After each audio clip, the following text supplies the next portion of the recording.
እንኳን ለጌታችን ለመድኃኒታችን ለኢየሱስ ክርስቶስ የልደት በዓል በሰላም አደረሳችሁ እያል ከቤኒሻንጉል ጉሙዝ ሚዲያ ልዩ የበዓል ፕሮግራም ይዘንላችሁ ቀርበናል። ቆይታ የምናደርገው በድሮ የፖሊስ ሰራዊት አባል ከነበሩት በአሁኑ ሰዓት ደግሞ በአሶሳ ከተማ የህግ ጠበቃና አማካሪ በመሆን እንዲሁም ደግሞ በሀገር ሽማግሌነት እያገለገሉ ከሚገኙት ከአቶ አስራት ወልደማኑኤል ጋር ልዩ የበዓል ቆይታ የምናደርግ ይሆናል። ለብዙ ዓመት ኤርትራ ውስጥ በውትድርናና በሌሎች ስራዎች ሲያገለግሉ ቆይተዋል።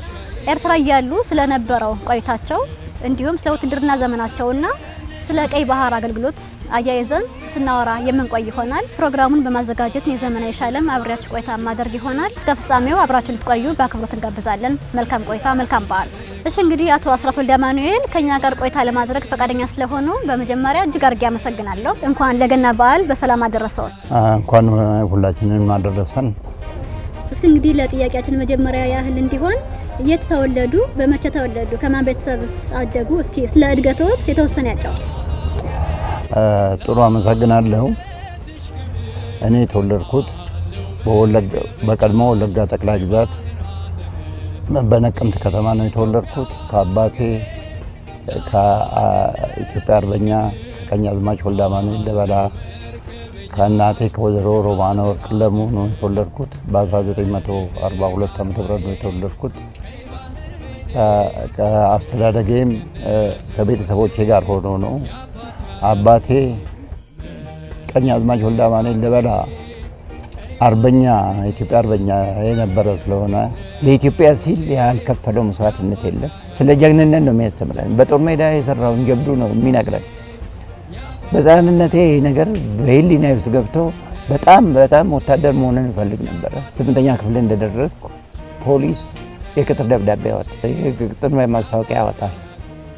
የቅጥር ማስታወቂያ ሲያወጣ ሄጄ እናቴን ተደብቄ፣ አባቴ በህይወት አልነበረም፣ እናቴን ተደብቄ ሄጄ ተመዘገብኩ። ፖሊስነት ገባው። እናቴም አልፈቀዱም ነበር። እኔ ፍላጎቱ ስላለኝና ስሜቱ ስላለኝ ፖሊስ ሆኜ ማሰልጠኛ ጣቢያ ገባሁ። በነቀምት ማሰልጠኛ ጣቢያ ውስጥ ለአንድ ዓመት ስልጠና ተሰጥቶኛል። በዛ ስልጠና የህግ ትምህርት፣ የአስተዳደር ትምህርት፣ በጦርነት ጊዜ ምን መደረግ እንዳለበት፣ አስተዳደር እንዴት ማድረግ እንዳለበት፣ ፖሊስ መሆን ምን እንደሆነ፣ ፖሊስ ኩሩ ታማኝ መሆን እንዳለበት ያስተምሩ ነበር። ያን ሁሉ ተምረን ትምህርቱን ጨረስኩ። ቅጥር የተቀጠርኩት በ1959 ዓ.ም ነው። ዳላክ መነሻዬ ዱሜራ ድንበር ጀግኖች ልጆችሽ ዛሬ የሚታተር። ወደ ውትድርና ከገቡ በኋላ በምን የስራ ዘርፍ ተሰማርተዋል? ወታደርነቱን አይለቅም። በአጋጣሚ በቀለም በወለጋ ጠቅላይ ግዛት በቀለም አውራጃ ግዳሚ ወረዳ በሚባል አካባቢ አንድ ችግር ተፈጠረ። ይሄ ችግር የኮሞ ጎሳ አሁን ይሄ ጎሳ አሁን በእንትን ስር ነው ያለው፣ በቤኒሻንጉል ስር ነው ያለው። ያን ጎሳ የሱዳን ወታደሮች እየገቡ ንብረቱን፣ ፍየሉን፣ ዶሮውን ይዘርፉ ስለነበረ ንጉሥ ኃይለ ሥላሴ ወደ አሁን እርምጃ ሲወስዱ ይሄንን ማስተው የሚችል ፈጥኖ ደራሽ ፖሊስ ይሰልጥን ተብሎ በጅማ ፈጥኖ ደራሽ ፖሊሶች እንዲሰለጥኑ ተደረገ። ከወለጋ መደበኛ ፖሊሶች 50 ሰው ተመርጦ እስከዛ ድረስ በቦታው ድረስ ሄደው መከላከል እንዲያደርጉ ትዕዛዝ ተሰጠ። ከተመረጡት 50 ሰዎች አንዱ ነው ነበርኩ።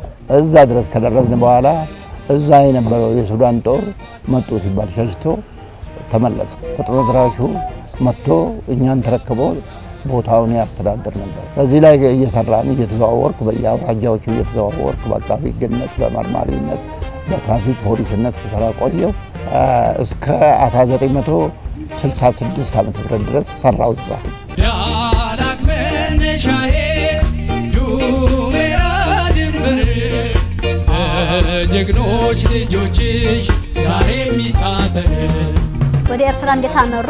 እዚያስ ምን ያህል ጊዜ ቆይተዋል? እስኪ ስለ ኤርትራ ቆይታዎት የተወሰነ ነገር ያጫውቱ። 16 ዓመት ቆይቻለሁ። አስመራ ላይ የመንግስት ለውጥ መጣ። የመንግስት ለውጥ በሚመጣበት ጊዜ አብሮ የሚመጣ ችግር ስላለ የኤርትራ ወንበዴዎች ቀይ ባህርን ለመያዝ ኤርትራንም ወደ ራሳቸው ለማድረግ በአረብ መንግስታት ተገዝተው ጦርነት አንስተው አስመራ ከተማን ይዘው ነበር። ይሄ መቼ ነው? በ1968 በጥር ወር ነው። ወዲያውኑ በመላ ኢትዮጵያ ያለው ፖሊሶች ጎበዝ የሆኑ ይመረጡ ተባለና ተመርጠን እኔ 22 ሰዎች ሆነን ተመርጠን ወደ አዲስ አበባ መጣ። ከ14ቱ ክፍለ ሀገር ጦሩ መጣ፣ የፖሊስ እንትን መጣ።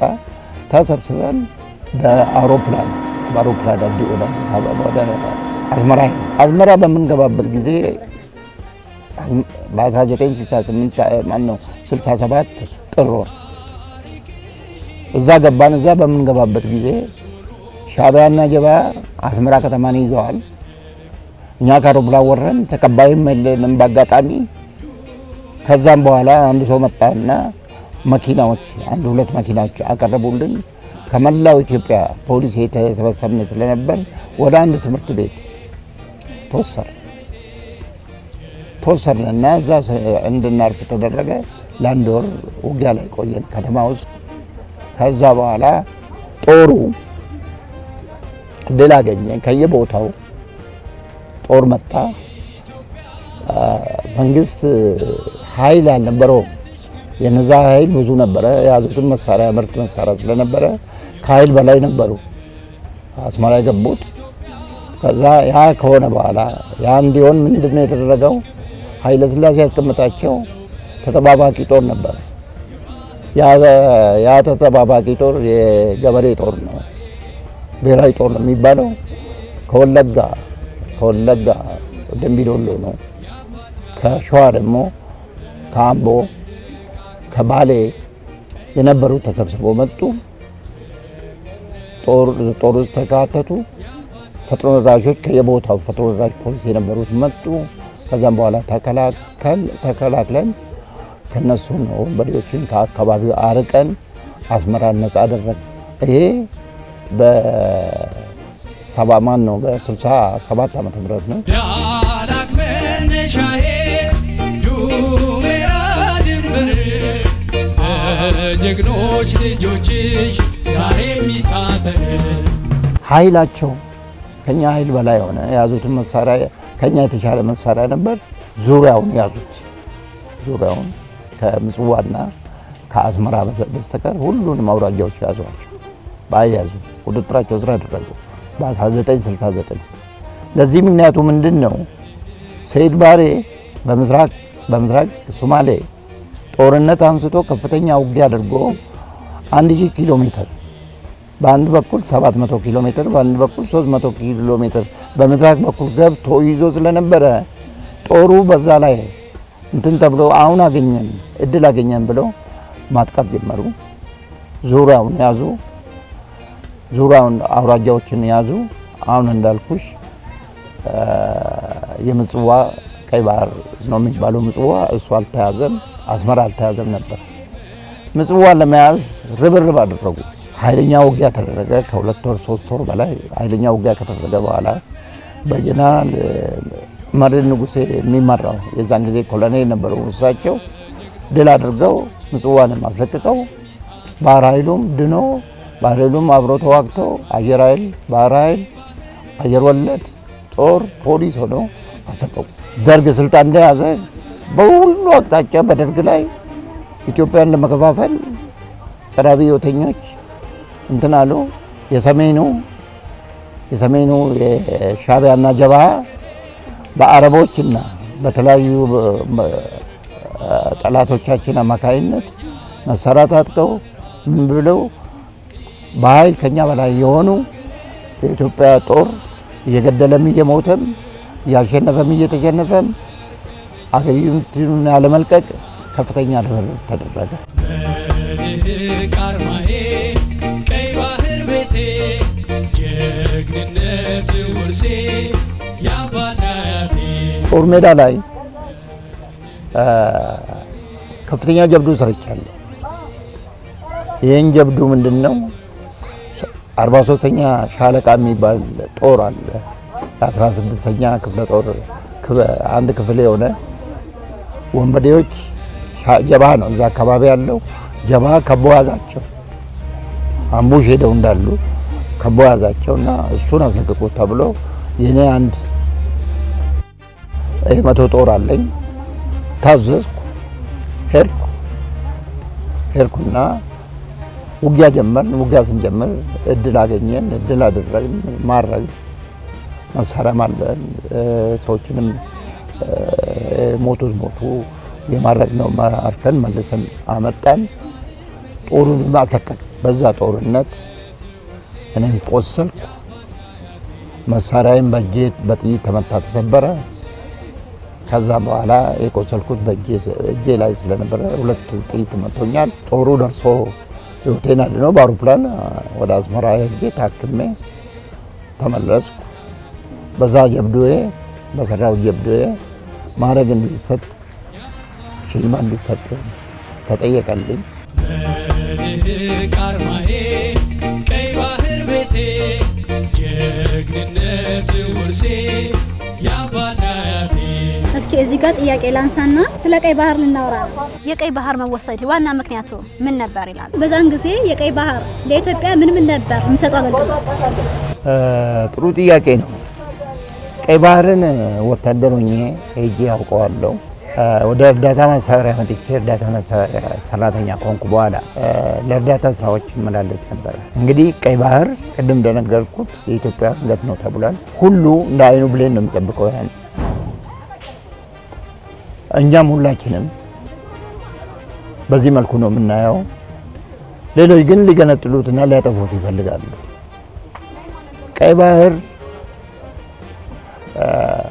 አጋጣሚ ሆኖ እዛ ተመድቤ ሰርቻለሁ። በእርዳታ መሳሪያ ውስጥ ሰርቼ 2 ደሴቶች አሉ።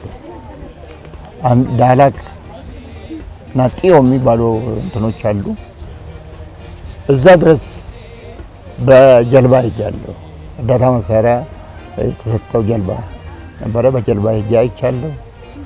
እንግዲህ ያየን እንደሆነ እንትን ማነው ስዕሏን ለማስቀመጥ ምጽዋን ስዕል ለማስቀመጥ ምጽዋ ከተማዋ በባህር ተከልላ ነው ያለችው። መግቢያው አንድ መስመር ብቻ ነው።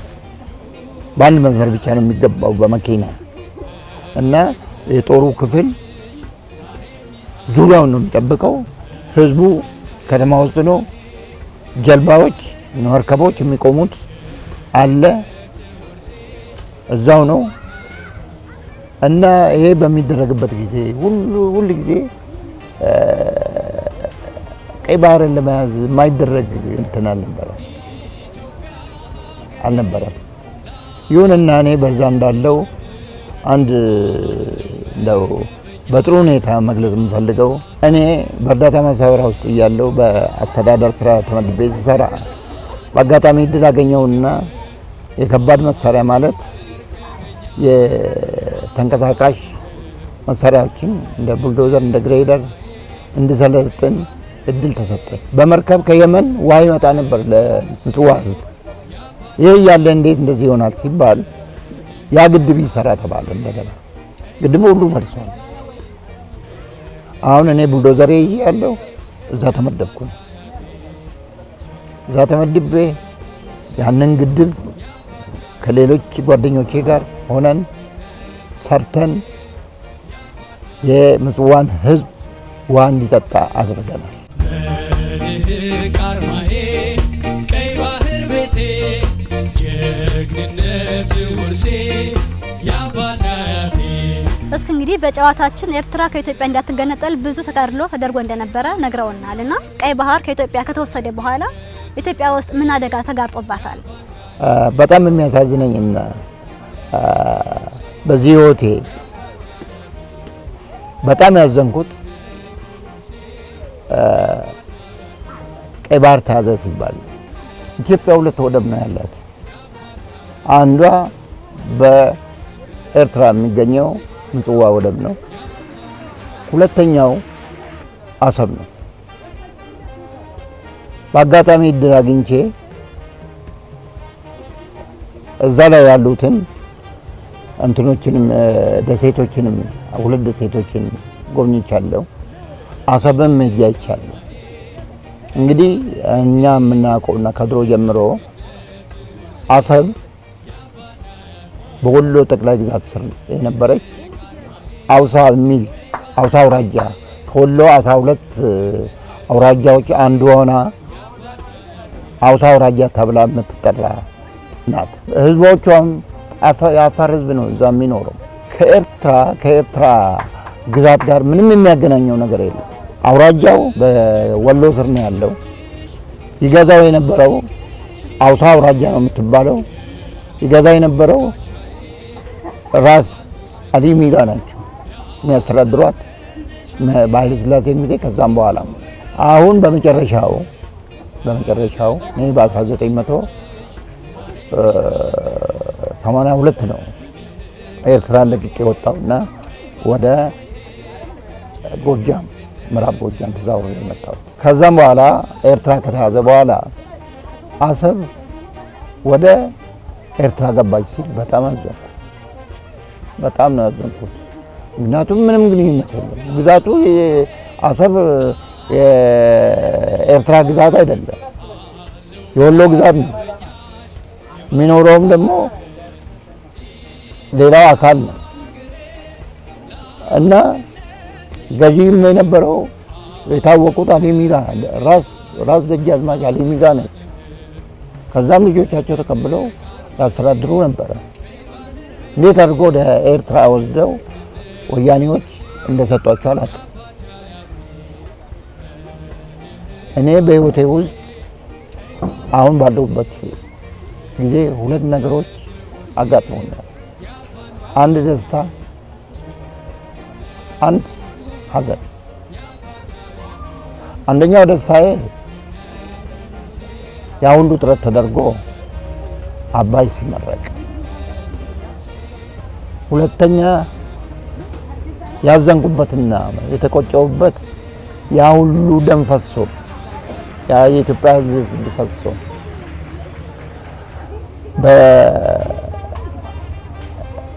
በኢትዮጵያ ህዝብ አንድ ባንድ ልጆቹን ሰጥቶ ቀይ ባህርን ለማዳን ያን ሁሉ እንትን ከተደረገ በኋላ በወያኔ አቅራቢነት ለኤርትራ ተመልሶ ሲሰጥ የዛን ጊዜ ነው በጣም ያዘንኩት።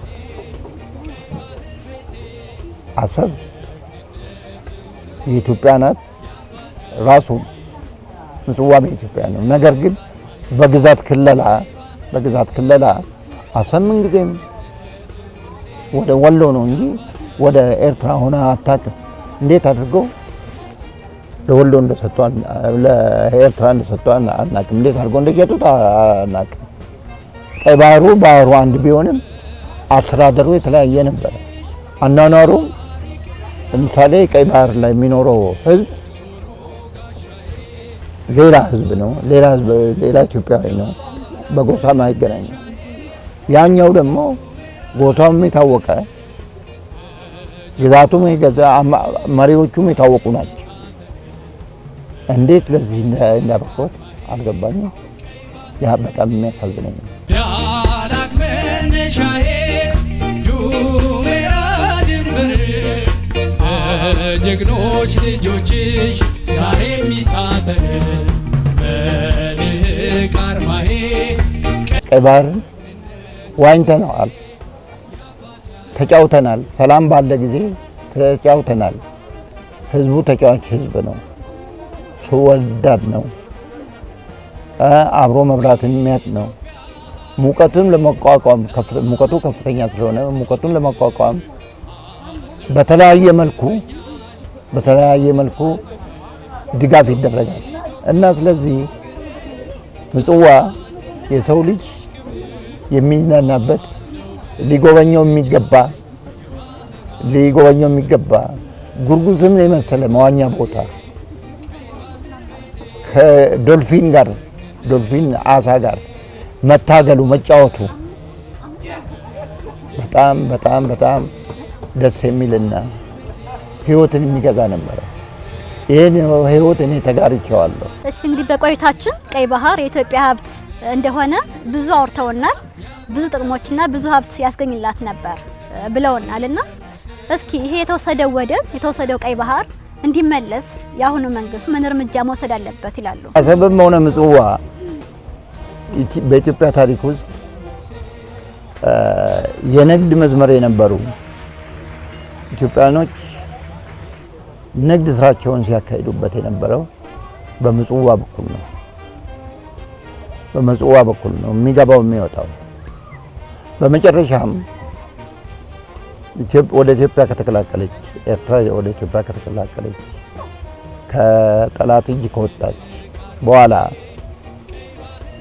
አሰብና ምጽዋ ለኢትዮጵያ መውጫና መግቢያ የንግድ መውጫና መግቢያዎች ናቸው። ሁለተኛ አንጡራ ሀብታችን በታሪክም የሚታወቀው 1000 ኪሎ ሜትር ከምጽዋ እስከ የመን 1000 ኪሎ ሜትር የኢትዮጵያ ግዛት መሆኑ ይታወቃል። አባቶቻችን አያቶቻችን የሚያውቁት የኖሩበት ሲጠቀሙበት የነበረ በዓለምም የታወቀ ነበረ። ግን ባልሆነ አድማ ባልሆነ ምክንያት ለወያኔ አሳልፎ በመሸጡ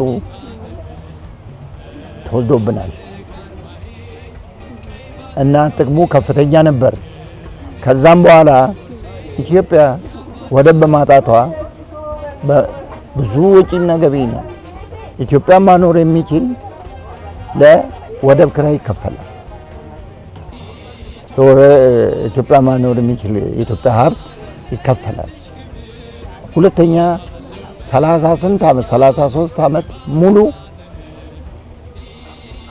አሰብ ተይዞ ምጽዋ ተይዞ ሀብታችን በሰዎች ተይዞ ለማይገባቸው ሰዎች ተሰጥቶ ያላገባብ ተሽጦ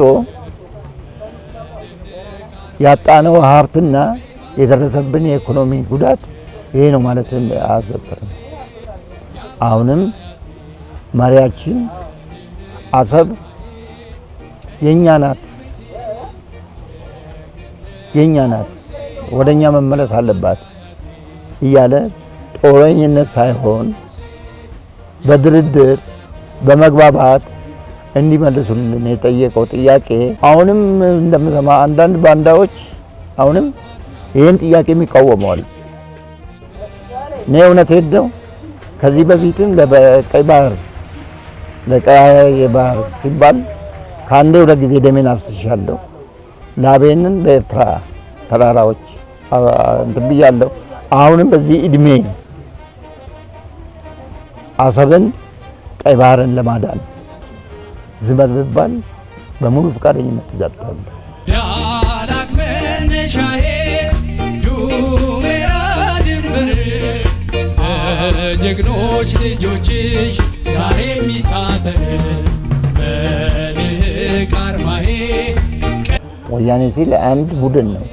አንድ ቡድን የኢትዮጵያን ሕዝብ ንብረት ያለ ኢትዮጵያ ሕዝብ ፍቃድ ድምፅ ሳይሰጥበት አሳልፎ ሰጥቶ ለዚህ አደጋ የዳረገን ወያኔ ነው።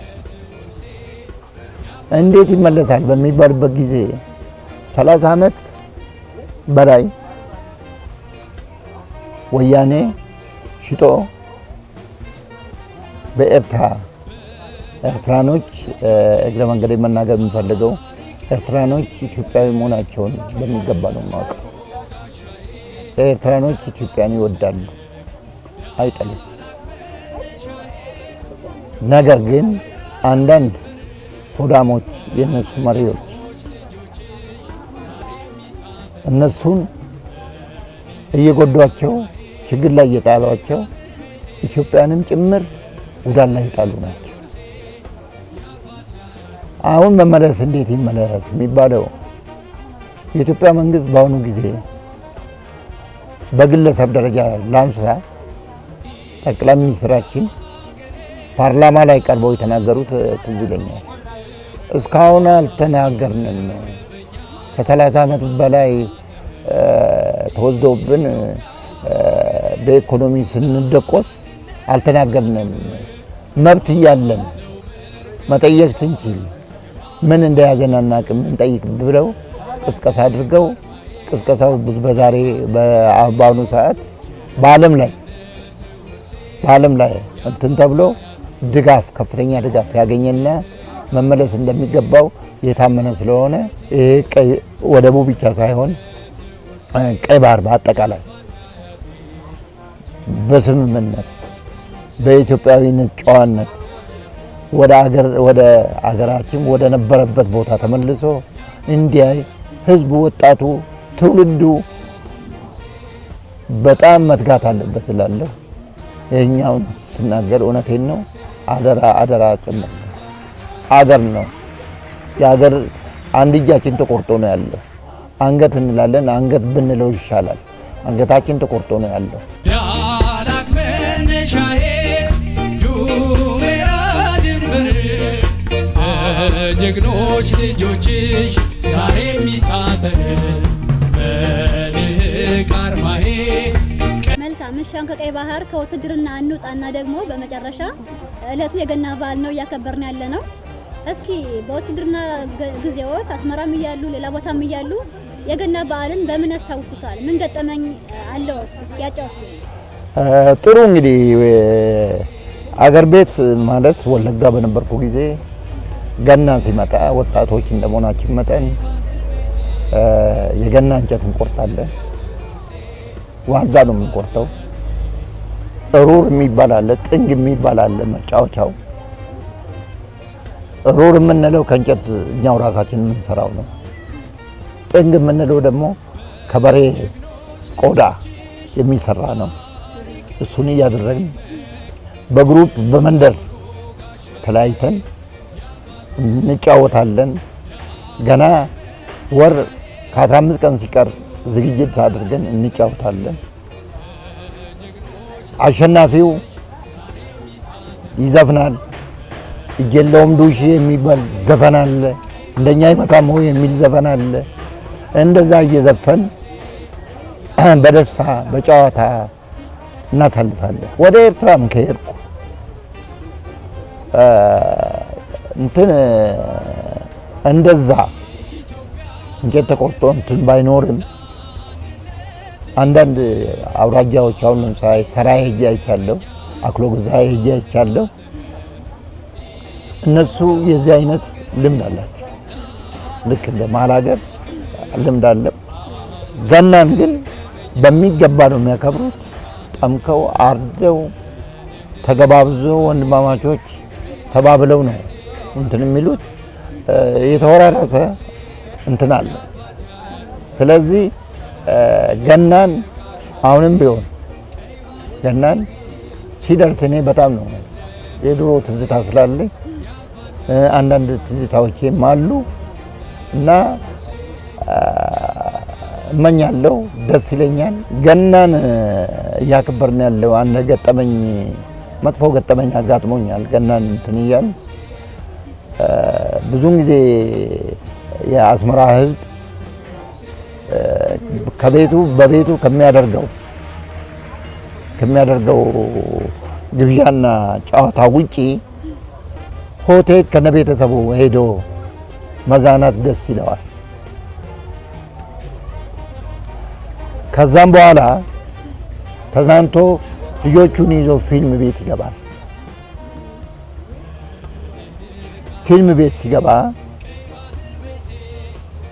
እንግዲህ ፍተሻ አለ፣ ከፍተኛ ፍተሻ አለ። እንዴት እንደገባ አይታወቅም። አንድ ሰው ቦምብ ይዞ ገብቷል። ያ ሰውዬ ሰው ለመግደል አይደለም ወይም ደግሞ ለማፈንዳት አይደለም የገባው።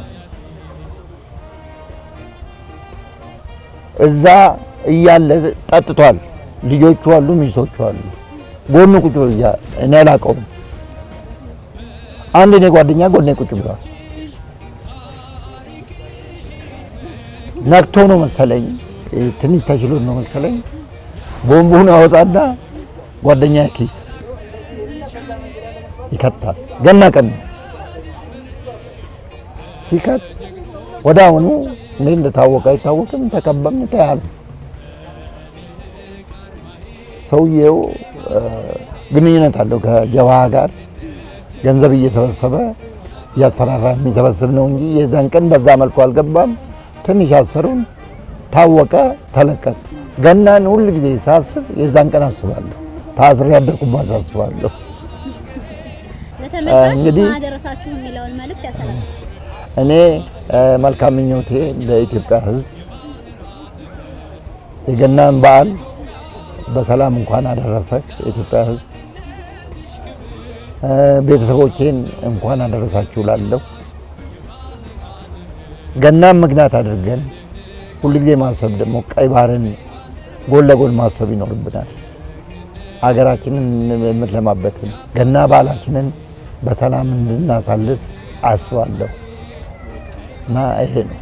ተመልካቾቻችን እንግዲህ ያደረግንላችሁ ቆይታ ይህን ይመስል ነበረ። ቆይታችን የነበረው ከመጀመሪያው እንደነገርኳችሁ ከቀድሞው የሰራዊት አባል ከነበሩት አሁን ላይ ደግሞ በአሶሳ ከተማ በሕግ ጠበቃና አማካሪነት እንዲሁም በሀገር ሽማግሌነት እያገለገሉ ከሚገኙት ከአቶ አስራት ወልደ አማኑኤል ጋር ያደረግነው ልዩ የበዓል ቆይታ ይህን ይመስል ነበር። እናንተም በያላችሁበት ሆናችሁ ልዩ እውቀት እንደቀሰማችሁ ከቀይ ባህር ጋር ተያይዞ ያነሳነውን ጉዳይም ታሪካዊ ሂደቱን እንደተገነዘባችሁበት ተስፋ እናደርጋለን። እኛም የነበረን ቆይታ ይህን ይመስል ነበር። በያላችሁበት መልካም የገና በዓል ይሁንላችሁ። መልካም ጊዜ።